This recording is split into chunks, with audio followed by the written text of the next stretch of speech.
Assalamualaikum warahmatullahi wabarakatuh. My name is Akram Adam Birakian and I will present about our story.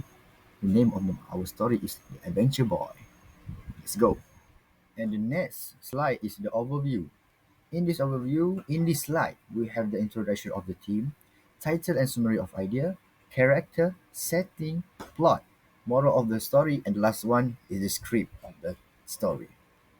Let's go to the next slide. Okay, next one is for our team, and I will introduce. First, the captain of the team is Akram Adam Mirapian, 081436. Next one is Muhammad Hasrul, 081968. The next is Adli, Muhammad Adli, Daham, 082681. And the last one for our group member is the Muhammad Tengku Afham, 082191. Okay, in this slide we have the title and summary of story. The theme that we have chose is the dream and reality. The title of our story is The Adventure Boy. Okay, next we have go to the summary story. Okay, I will not go further for the summary story. We tell is Miko was a bad boy and was imaginative adventure mind. And when he got found one day, he got found a nest and he make a problem, and the little bird is got died. And one night he was unexpectedly found himself in a magical world, a field of talking plants, animals, and rivers. And he got found a big bird, like a big bird, and been watching him all along. And while chasing a butterfly, the big bird go reach with him and push him down. And when he saw, he was screamed, and then he woke up, realizing it was a dream. And from that moment, he was so terrified and so don't want to make a terrible problem with the animal or anything else in this world. And he will be careful and understood that he cannot make a bad habit in his life. Okay, let's go to the next.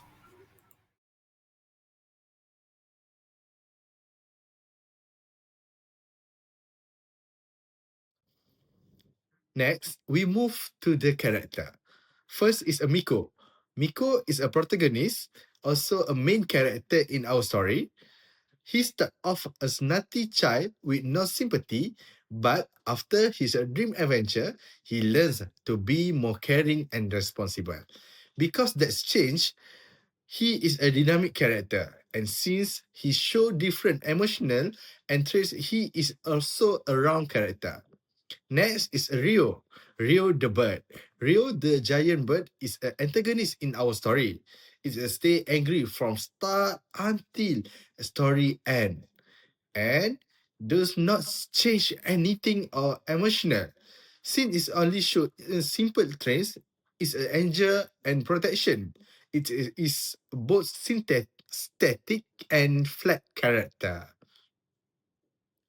Next, we also have a side character in our story. The side character is a talking animals, the floating stone, and the laughing flowers.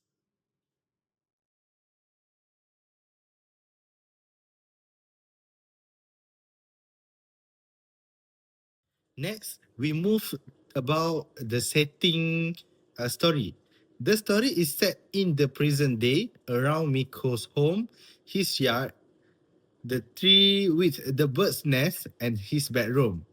A big part of the story also takes place in a magical world that Miko enters through a small cave behind his house. This world is full of lovely flower, floating stone, talking animals, glowing river, and an actor forest where its usual adventure happens.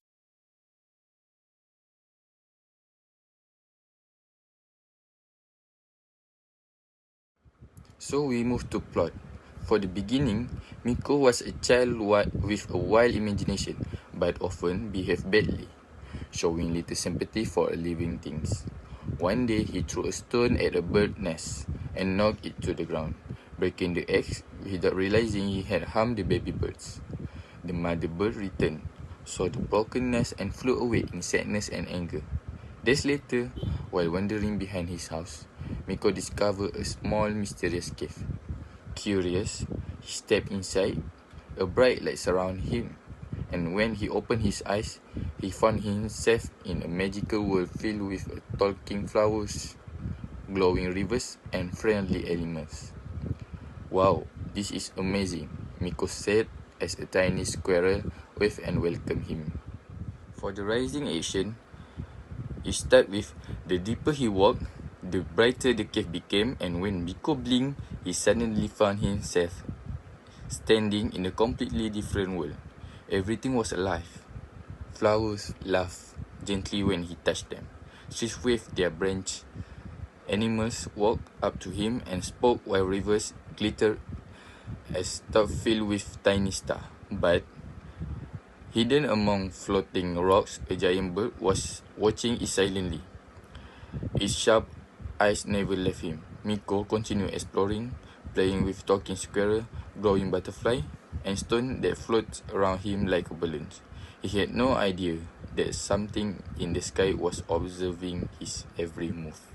For the climax, it started with, then Miko noticed a shining butterfly, its wings glowing like a tiny lantern. Curious, he chased it deeper into the magical forest. The butterfly flew farther and farther until Miko reached the edge of a massive ravine. Just as he turned around, the giant bird swooped down toward him at full speed. Before Miko could run, the bird crashed into him, pushed him straight off the cliff. He fell spinning, shouting, feeling the wind rush past him as darkness swallowed everything.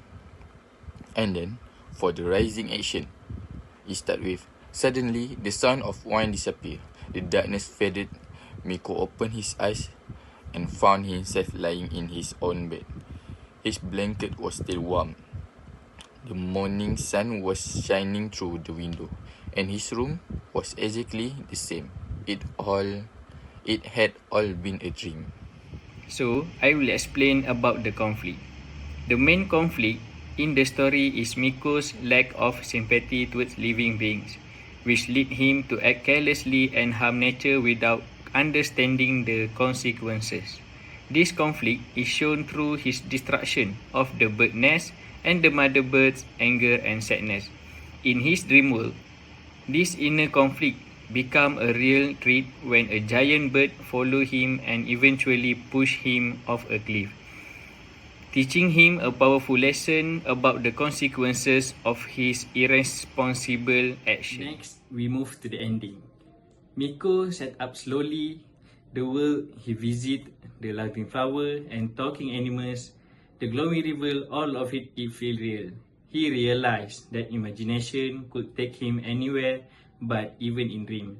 Adventure could be dangerous. Next time, I will be more respect with all animals, he said with a shocking face.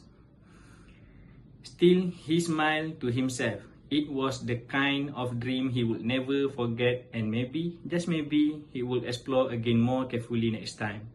Miko also realized that there was something he needed to change within himself, his lack of sympathy toward other living beings.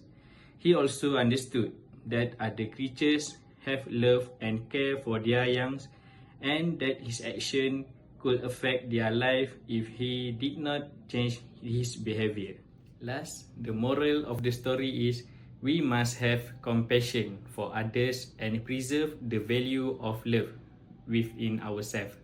We also need to understand the life of other beings so that our daily life can remain harmonious. This value of love does not exist only for humans, but other living beings such as animals also possess it. We must also have a caring attitude toward everyone and everything around us.